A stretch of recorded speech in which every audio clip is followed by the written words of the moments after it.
Mga master, sa episode na ito ay muli po nating balikan itong evolution ng multipurpose loan na interest rates sa GSIS. Ito pong multipurpose loan mga master ay nagsimula po siya bilang kapalit ng consolidated loan or yung kilala bilang consol loan.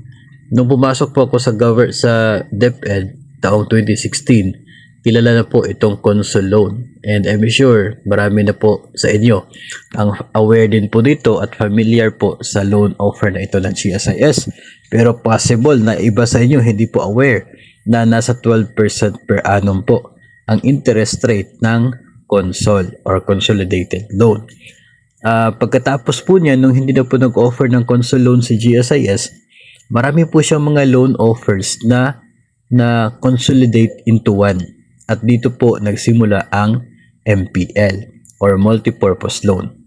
Sa pagpasok ng multipurpose loan ay babayaran yung mga balanse ng maraming loan offers ng GSIS, maliban na lamang sa policy, housing, GFAL, emergency.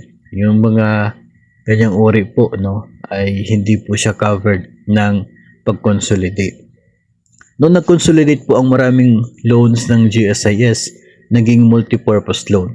At dito, meron pong iilan, depende po sa period ng membership at sa uri ng membership, na yung interest rate, yung iba ay 7%, yung iba naman ay nasa 8%. Pagkatapos po niyan, from MPL na pure, naging MPL plus. At dito po from 8 or 7 to 8%, naging 7% yung interest rate under the MPL plus para po particular sa atin po ng mga regular members. Tapos from that, ito pong longest term ng loan ay 10 years lamang under dito po sa MPL plus. 10 years, tapos yung kasunod po, or 10 years, I guess, 10 or 7 years, parang ganon. Nakalimutan ko na yung iba.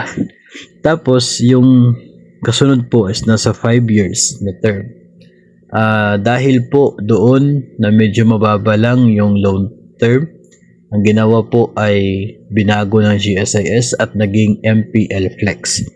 Ito po yung nagsimula last year under the MPL Flex.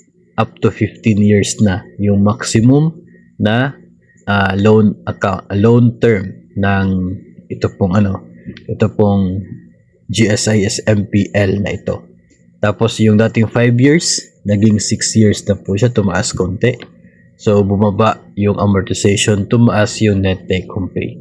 So ganun po yung naging nangyayari or naging pangyayari dito po sa MPL. Yung evolution ng MPL na offer ng GSIS.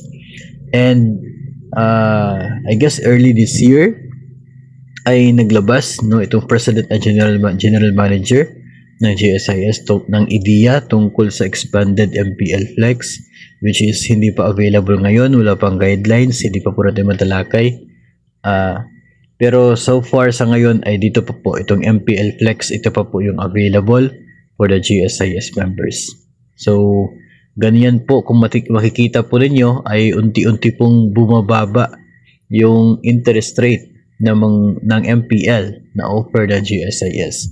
6% na lamang po sa ngayon, 6% per annum. Pero ito po mga loan, interest rates na ito mga master ay based po ito sa computed in advance po yung paraan sa pag-compute ng amortization. So, ang mangyayari po, kukumputin yung magiging total interest for the entire loan term, idadagdag sa principal amount, at i-divide sa number of months ng loan term, at yun po yung magiging amortization for the loan. Ganyan po.